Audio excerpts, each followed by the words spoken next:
What up, y'all? Yes, sir. I got my air fuel ratio back, and I went to AutoZone, picked up a Bosch 4.9 LSU sensor, $61.99 with tax, out the door, 66 bucks. So the other one died the other day with that fireball, and I had it in there for about 4 years. So, you know, $70, you know, every 4 years ain't too bad. Yeah, so I'm all happy I got it, because when I was driving to work, it was stuck on 14.7, 14.8.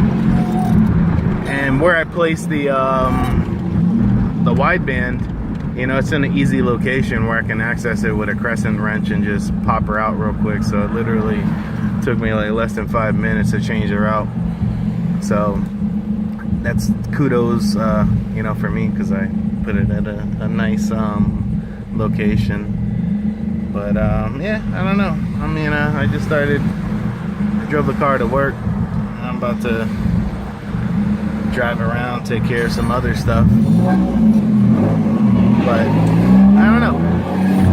Everything's good, but I guess this is like a PSA that if you have an AEM sensor and what do you call it? You need our AEM UEGO wideband, and you run out of a sensor, go to AutoZone. Part number is 17018.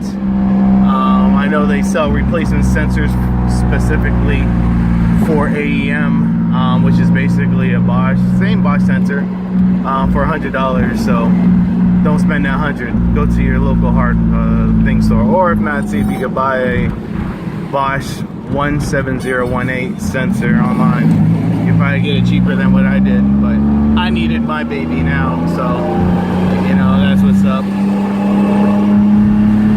Let's see. Damn, I'm already like half a third, 55.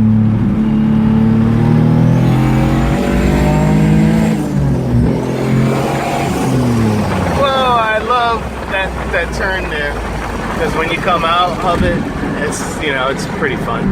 But so I had to switch hands and hold the steering wheel and change gears. But yeah, that's about it. So all right, guys, like